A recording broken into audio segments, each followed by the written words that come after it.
Assalamualaikum warahmatullahi wabarakatuh. Sahabat APM Insight, kali ini kita akan ngobrol-ngobrol di program Speak Up. Program ini membahas apa saja yang terkait dengan problematika di masyarakat dan kita mencari solusi, karena ini program Speak Up APM Insight ini untuk memberikan inspirasi mencari solusi. Nah, kali ini kami ada tamu, seorang pemuda yang sukses, boleh bilang begitu, yang dikenal di Malang Raya khususnya ini dengan jiren. Nah, nanti apa artinya jiren kok jelas no DWMB. Wongi teko lah.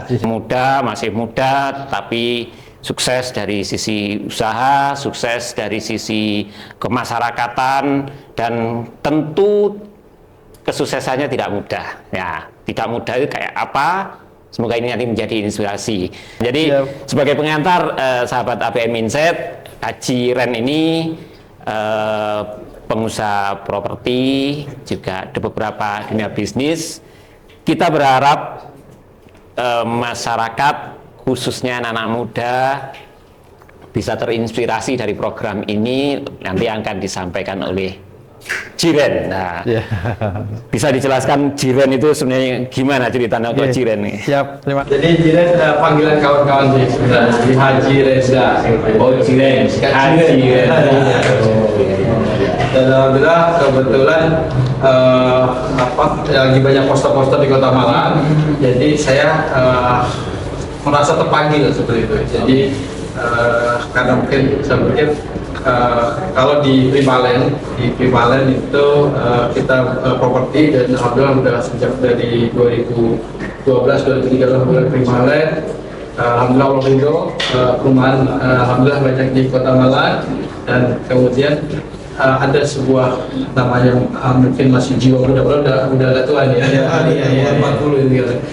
Jadi ada saat kawan-kawan PKS DPC rumah melamar proyek, kebetulan proyek Primalen banyak di daerah Lowaru gitu ya. Jadi saya dilamar PKS untuk berjuang bersama-sama dalam mungkin bisa dilihat Primalen konsep syariah, PKS juga satu visi, satu misi seperti itu. Dan saya sebagai anak muda merasa terpanggil. Jadi umpamanya kalau bisnis, alhamdulillah selesai. Maksudnya saya pikir ada sesuatu gitu. Kalau di Primalen, alhamdulillah saat ini mungkin karyawan masih 300-an.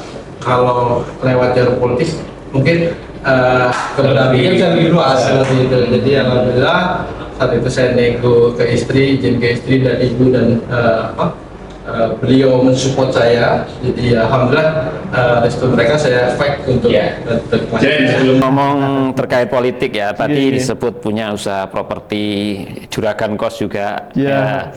Itu prosesnya seperti apa ya? Jadi ini biar memberikan harapan untuk anak-anak muda biar tidak patah semangat, waduh aku nggak punya modal, usaha opo dan seterusnya. Jadi bisa memberikan gimana dulu awal itu gimana menjadi pengusaha? Siap. Jadi ibu saya itu guru SD. Guru SD. Jadi SMP waktu tahun 90-an itu jadi guru kecil gitu. Jadi mungkin ada nakalnya juga. Yang penting SMP itu dulu saya tuh setiap sore itu bungkus es untuk dimasukkan ke freezer untuk dijual paginya di kantin sekolah. Bukan keturunan orang kaya. Kira-kira usaha turunan. Jadi terus paginya nyiapin es lilin itu untuk dijual. Kebetulan tinggal saya di perumahan guru gitu lah. Jadi buka pintu sekolah, pintu belakang udah sekolah. Jadi di rumah dinas guru gitu. Dan saat itu saya berpikir saya pokoknya SMA di luar, SMA di luar Bondowoso, ya pokoknya yang penting bisa bekerja gitu. Dan alhamdulillah waktu SMP itu ada promosi ke SMP, ada S1 Telkom Sanjung Putra Malang gitu. Wah, ini lulus langsung kerja gitu. Dan alhamdulillah saat itu ini saya koordinir kawan-kawan, ini ada yuk kita bareng-bareng tes di Malang seperti itu. Dan itu waktu itu saya bareng-bareng, saya dekatin temen yang punya mobil di Bondowoso tahun itu 96-97 itu untuk tes di Malang. SMK? STM Telkom, iya saya. Saya udah jauh. ini tes di STM Telkom saat itu 1.200 yang tes, diterima 120. Ini kayaknya mungkin nggak keterima atau apa, dan alhamdulillah mungkin Allah ridho, saya terima. Jadi kayak dari berangkat dari Bondowoso itu cuma 2 orang yang keterima gitu. Dan alhamdulillah masuk Malang 97, SMA di Malang, dan alhamdulillah lulus tahun 2000. Seperti itu. Jadi tidak Itu sudah mulai dari susah tuh. Jadi SMK. dari SMK itu 5.000 kan, saya ingat dulu sedikit 300 ribuan seperti itu. Jadi itu kan kan dia kos waktu itu. Kemudian mulai kelas 2 sudah bermention, ada sahabat saya namanya Eko. Kadang kita keliling ke toko komputer Malang, ada yang teman mengaktifin komputer. Saat itu masih zaman 486 DX2, masih Intel 1, Intel 2 gitu. Kita rakitkan. Pernah kita pulaan monitor ke Surabaya dijual di Malang gitu, masih sangat juga sudah ya. Terus kadang kalau ada kawan-kawan mau fotokopi saya koordinir gitu, kan pasti ada susuknya, ada selisihnya gitu. Jadi mungkin jiwa-jiwa keterbatasan ibu ngirim apa dan lain-lain dan ingin menjual ya, jadi seperti itu. Kemudian lulus tahun 2000. Kemudian lulus 2000 tuh alhamdulillah 20 terbaik di STM Telkom itu dipanggil Telkomsel. Jadi itu tes untuk Telkomsel. Jadi ada tes pertama, kedua, ketiga gitu. Dan saya berpikir Allah, ini sudah takdir ya Allah. Mungkin saya waktu itu kerja Telkomsel gaji gede, jadi puluhan juta lah pokoknya seperti itu. Jadi uang saya kalau bisa berapa kali lipat. Gitu. Saya pikir ini sudah kesempatan untuk membahagiakan orang tua tadi. Tahun 2000 itu ternyata dari 20 orang itu di tes terakhir saya 20 yang nggak keterima. Jadi saya 10. Jadi 10 yang keterima, 10 yang nggak keterima. Tes dari kalau Iya. Jadi itu kecewa. Orang kok bisa sih seperti ini, kok gagal gitu. Akhirnya saya berpikir saya akhirnya berdadar membeli niat. Saya penting suatu saat nanti saya ingin lebih kaya dari kawan-kawan yang Telkom saya seperti itu. Tapi setelah nggak lulus, alhamdulillah kami masih dikasih tempat di PT Telkom untuk magang.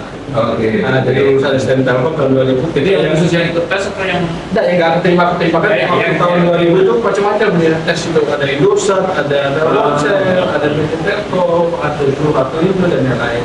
Ada beberapa anak yang nggak keterima, boleh magang terserah di mana aja gitu. Saya magang di PT Telkomsel Jalan Rayani. Di Jalan Rayani di Malang seperti itu. Waktu itu tahun 2000 gaji kontraktor, jadi kita di koperasinya seperti itu. Jadi waktu itu gaji 225, kiriman itu 300.000. Saya dari Saung Jajar itu harus oper oleh 2 kali ya. Akhirnya saya bilang, dulu katanya kerja kok masih minta ini kurang, kadang-kadang kurang, jadi naik kantor berani gitu. Akhirnya saya memutuskan cari pekerjaan lain, yang penting ibu nggak kirim lagi gitu. Alhamdulillah saat itu ada lowongan jaga warnet, Primanet kayu tangsa, ya kasih rahmat, alhamdulillah saya pindah ke Primanet tahun 2000. Kemudian biar nggak ongkos gitu, saya pindah kos di belakang Primanet di kayu tangsa, di kampung kayu tangsa gitu. Akhirnya jaga warnet, dan alhamdulillah gaji pertama 325. naik dikit lah. Naik dikit dan akhirnya jangan ibu lagi. Besok saya bekerja. Gitu, alhamdulillah. Warnet pertama di Kota Malang yang sangat terkenal. Bener. Ya, betul. Ya, terus. Iya. Dan memang cikal bakal Primanet itu saya ngambil dari Primanet. jadi Usaha cikal properti Primalen itu berawal dari nama Iya. Primanet itu ya. Bener. Ya, terus. Terus kemudian Jaga warnet tahun 2003 saya memutuskan menikah. Ketika umur 21, ya. Kalau mungkin jaga warnet, tantangannya luar biasa pada lain-lain. Akhirnya saya memutuskan menikah. Saya jaga warnet, istri jaga Ramayana. Bu Mira itu SPG-nya Komitet dari sepatu. Jadi jaga warnet itu setelah menikah kemudian punya anak berpikir, saya kalau jaga warnet ini kan nggak cukup nanti nanti anaknya kalau 2, 3 dan lain-lain. Akhirnya saya mencari peluang-peluang usaha di internet, MLM, money game, dan lain-lain. Belajar sendiri. Ikut money game, akhirnya membuat money game sendiri gitu. Kemudian akhirnya di 2010 itu setelah mencoba-coba bisnis online dari money game, pernah nyoba forex online trading. Itu masih menjadi penjaga warnet. Masih menjaga. Penjagawan ya. Jadi memutuskan keluar warnet ke 2008-2009. Lama terjadi. Iya. Iya. Kemudian di awal-awal 2010 itu saya coba bisnis starproperty.com, agen properti. Oh, agen. Tapi itu sudah 2008 itu sudah.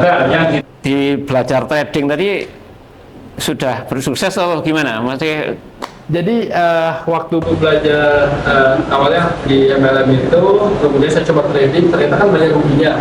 Tapi saya mencoba menjadi waktu itu sebagai agen, IB, Introduce Broker. Jadi saya mengenal, jadi ada perusahaan broker di luar negeri.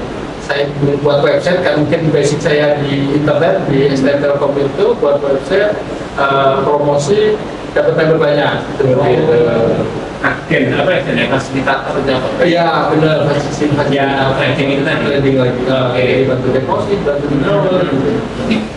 Itu besar kan? Duitnya besar. Alhamdulillah lancar. Akhirnya memutuskan keluar dari warnet. Oke. Meneruskan keluar dari warnet pegang yang ada tadi. Dan sempat juga dari hasil trading itu, agen itu di Manet 2 di Borobudur kita bisa beli. Iya. Jadi waktu saya pertama pagi menjual terima Net 1 dan terima Net 2 itu ternyata dana saya cuma untuk bisa untuk terima Net 2, jadi akhirnya saya beli waktu itu. biasa itu. Dari karyawan kemudian beli pemiliknya perusahaan miliknya bosnya itu luar biasa ini. Alhamdulillah. Ini langka ini. Oh berarti sukses betul itu yang di ya. di agen trading. Agen trading Ya, itu tadi. benar, Oke. Kemudian Kemudian terus coba bisnis properti, coba bisnis properti, start properti, bangun satu rumah. Nah itu senang itu pelatihan sih sebenarnya, itu pelatihan waktu dulu yang membuka mindset saya untuk mencari peluang-peluang itu dulu ada Pak Kude Chandra EU di tahun 2006-2007 itu ada pelatihan berubah mindset bagaimana menjadi orang berusaha gitu awal-awal itu. Terus sebelum ikut pelatihan ini dicoba karena online ya, jadi warnet bisnis apa yang bisa dimanfaatkan untuk internet gitu. Awalnya coba sewa mobil online, gagal, sewa pulsa gagal, kemudian di agen properti itu yang Tapi waktu itu kan sudah punya terima dua ya. Oh ini tetap jalan, Tetap jalan. sambil usaha selama ini. Itu belum ke properti ya? Belum keluar ya, propertinya baru 2011. Kemudian untuk yang ini, yang rental mobil online jalan Cuma sebentar ke jalan, tempat mobilnya bawa. Padahal sudah belum online, kejadian ada mobil, driver saya disuruh turun, terus juga kabur gitu. Jadi mungkin kayak ada. Oh itu, kalau saya berusaha, mungkin start yang saya percayai, deposit banyak, tapi nggak ada setoran, nggak ada hasil gitu. Pernah, kayak gitu rame-rame di server pulsa itu. sempat rame itu kan, nggak pernah ikut. Apalagi Kemudian yang nyantol ya di agen properti itu, startproperty.com, cari lahan yang dijual, dipromokan kalau sifatnya bukan agen ya. agen, ya, terus untuk pelatihan properti. Kemudian kemudian pernah coba lelang-lelang juga, jadi dari BRI ada lelang, kita beli di claim, kita jadi juga lagi. Akhirnya proyek pertama itu rumah kos di Kertoharjo. Jadi ada rumah titip, ada orang jual rumah itu sekitar 800 juta. Titip ke saya untuk dijualkan. Saya pikir wah ini cocok rumah kos, saya bilang gitu. Akhirnya saya beli sendiri, walaupun itu pakai bank. Jadi saya beli sendiri. Kemudian saya bangun. Bangun itu paling dari tabungan dari hasil apa? Agen itu Agen tadi. itu akhirnya kebangun tuh hampir 2 tahun rumah kos itu. Iya. Kemudian dari rumah kos itu dari Kertoharjo 69 itu ikut pelatihan lagi. Saya pikir saya aman nih punya rumah kos 25 kamar per bulan sudah ada seperti itu. Bisa dihitung gitu. ya. Tapi salah satu mentor masih muda, ngapain punya rumah kos? Rumah kos itu untuk anak-anak, untuk orang-orang yang mau Orang tua, pensiun. iya, Nah, iya. gitu. Akhirnya saya berpikir, oh iya ya seperti itu. Akhirnya di pelatihan yang saya pelajarin itu akhirnya rumah kos itu saya jual. Saya buat DP untuk proyek kedua di belakang Win. Di situ. Oh, yang proyek pertama tadi di mana? Di Kertoharjo 69, satu unit itu aja. Itu dijual. Dijual. Saya jadikan beli lahan yang gede, di DP hasil lakunya rumah kos yang pertama gitu. Jadi saya termin 2 tahun orangnya mau, akhirnya alhamdulillah jadi. Itu sudah perumahan itu ya? Itu perumahan rumah kos Perumahan di kos. Oh, perumahan Sunan rumah Jago. kos. Jadi Oke. 20 unit kos sama 6 ruko saat itu. Alhamdulillah. Luar biasa. Dan alhamdulillah sejak saat itu udah gulung terus, alhamdulillah sampai sekarang hampir 12 titik di Kota Malang yang sudah open. Itu sudah Primalen tapi namanya kan? Sudah Primalen. Ya. Sudah Primalen. Ya, suka duka tentu ada ya. Duka Ya. yang selama proses itu tadi mobil hilang. Bener. Apa aja? Ini artinya untuk memotivasi terutama generasi muda yang pengen memulai bisnis itu ketakutannya adalah ada risiko-risiko. Apa jiran yang dialami? Jadi tantangannya banyak banget. Jadi sampai titik ini ya waktu di proyek kedua rumah kos itu saya salah negosiasi. Waktu itu kalau jadi yang ketiga berarti yang di Deprima Tugululung itu. Jadi di Deprima Tugululung itu terminnya terlalu pendek, nggak saya analisa dan itu pendek-pendek dan gede-gede tuh. Jadi cicilan tanah itu per bulan 500 juta. Akhirnya tuh 6 bulan terakhir itu 2M gitu cicilan tanah itu. Saya tantangan salah negosiasi karena kalau nggak bayar itu hangus gitu loh. Tanahnya hilang gitu. Akhirnya saat itu lagi gelisah ini cicilan dari mana. Saat itu masih pakai bank. Jadi saya masih pakai bank. Saat itu gelisah, jadi wah ini kok nggak laku apa dan lain-lain gitu. Akhirnya ada sahabat saya Mas Musa sama Mas Rian, jadi mungkin karena harus besok ada cicilan lagi nih, ini karena kalau nggak laku ini karena marketing sudah di-push masih belum ada penjualan seperti itu. Untuk nutup lahan itu tadi. Lahan itu. Tapi bangunan sudah terbangun, cuman belum muter. Belum muter.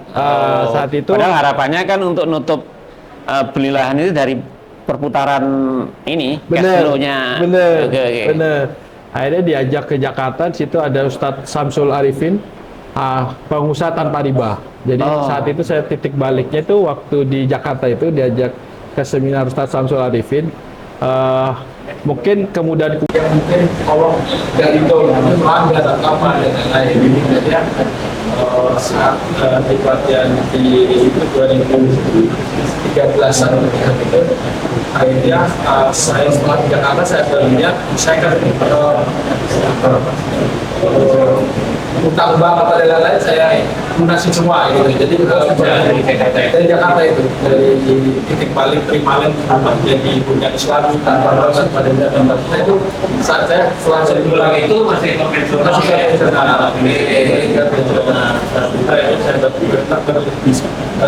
agar saya harus lepas dari riba gitu semua aku bang tanpa dalil saya bilang kemudian masalah ini kan harus cari value harus apa yang ditawarkan dan lain-lain. Jadi saya kembali dari Jakarta, saya kumpulkan direksi dan semua marketing. Saat ini kita nggak pakai bank. Jadi, kalau pakai bank, ini pakai bank ini susah ya lagi. Kita awal-awal Primalen gitu. Dan yang mulai memutuskan tidak 2013, 2014 seperti itu.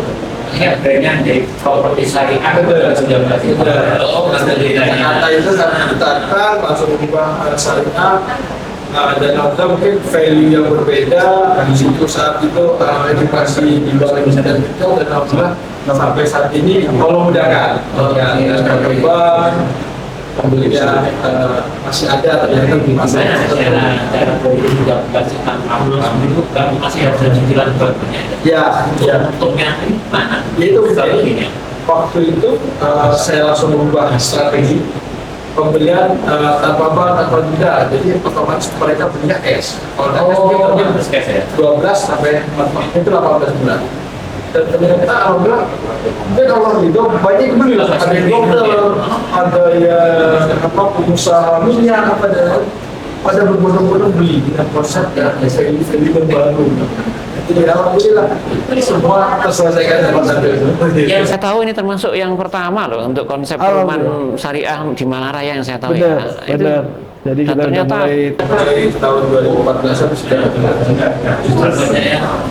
banyak meniru, banyak oke. Properti kemudian jadi premalen syariah itu. Kemudian kendala lain misalnya biasanya kan orang pengusaha kan Bener. ditipu orang itu pernah ngalamin sih? banyak. Banyak Jadi, malahan. Gimana itu?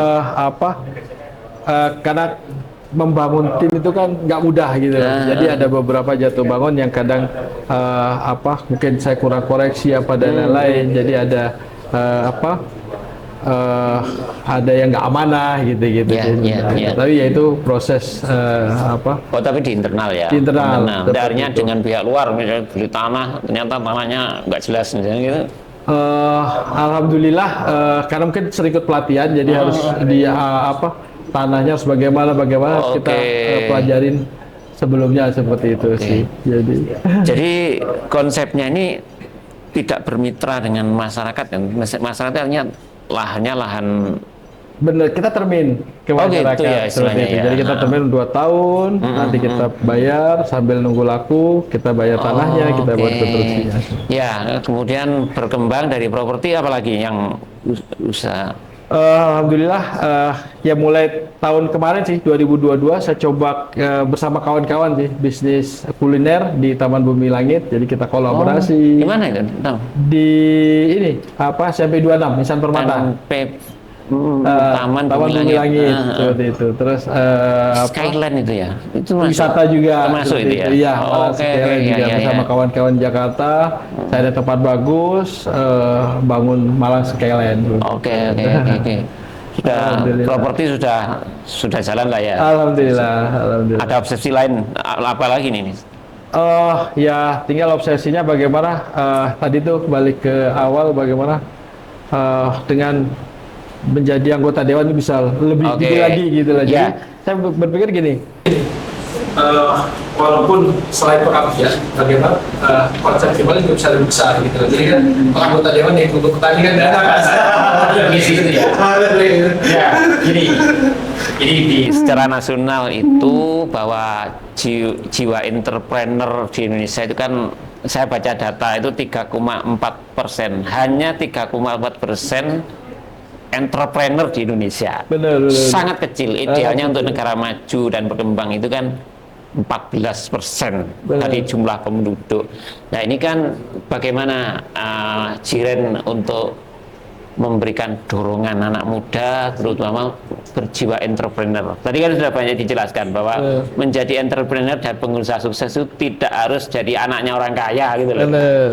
Nah nanti ketika menjadi wakil rakyat kan tentu ada support terhadap anak-anak muda, terutama jiwa entrepreneur tadi. Siap.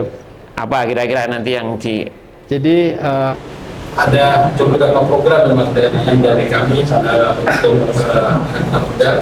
Jadi yang pertama bagaimana sering diajak ngomong, bagaimana memiliki mindset yang kuat. Mindset terutama mindset yang kuat bahwa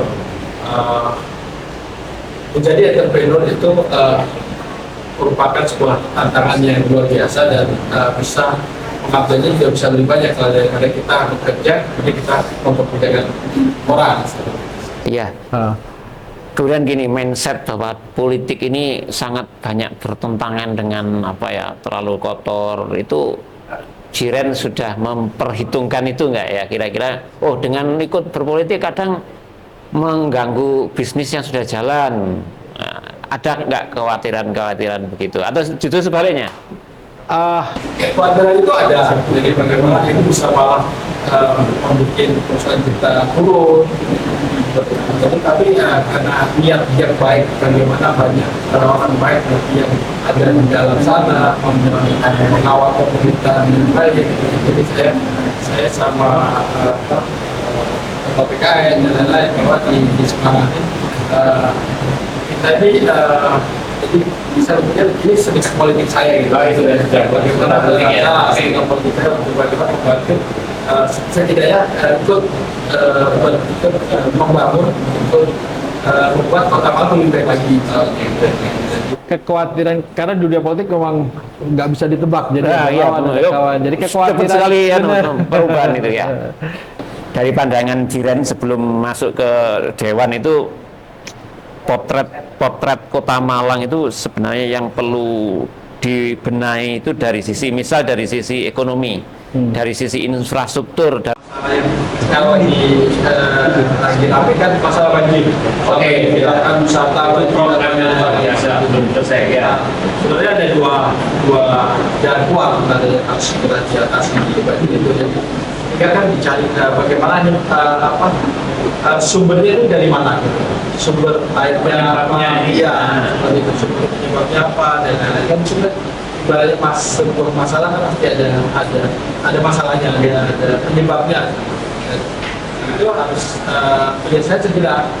Jadi menurut saya segera mereka seharusnya ini untuk umum, fasilitas umum dan lain-lain bagaimana itu harus cek gitu yang segera dimindahin. Apa yang kurang, apa yang harus segera diprioritaskan untuk dimindahin, yang cuma hujan dan kita dulu mau ngapain gitu. Karena jauh hari sebelum itu sudah bisa diperkirakan jadi mana aliran mana proyek mana itu seharusnya bisa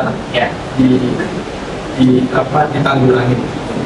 Dan yang kedua yang saya sering kalau setiap pagi ngantar anak sekolah itu kemacetan, jadi kemacetan itu juga sebenarnya bisa diurai sebenarnya, bisa jalan keluarnya alternatif jalannya seperti apa, seperti apa. Ya, Sudah harus terbaca. kembali ke soal banjir. Jadi ini kan kaitannya dengan anggaran. Nah, Dewan itu punya kekuatan di situ bagaimana menganggarkan penyelesaian banjir. Karena problem banjir ini problem klasik dari dulu. Dan jawabannya juga klasik, tidak ada, belum dianggarkan dan seterusnya. Sementara banjir kan tidak ngerti tentang anggaran. Nah, ini sebenarnya menjadi apa ya, peran Dewan sangat menentukan. Nah, perkecil banjir Ya. kan? Ya mungkin itu ya ini persoalan kita. Soal macet, bagaimana untuk jalannya juga ada tetap itu. Sementara penambahan kendaraan, volume kendaraan banyak, masyarakat banyak, jalannya sepanjang itu ini. Solusinya apa kira-kira? Ya. Jadi mungkin untuk kemacetan mungkin regulasi seperti kita juga mungkin bisa ngatur jam masuknya nggak solusinya ya. Kemudian pembatasan kendaraan umum, maksudnya kendaraan umum yang memadai itu kurang banget gitu. Karena kan kalau sudah nyaman di kendaraan umum atau di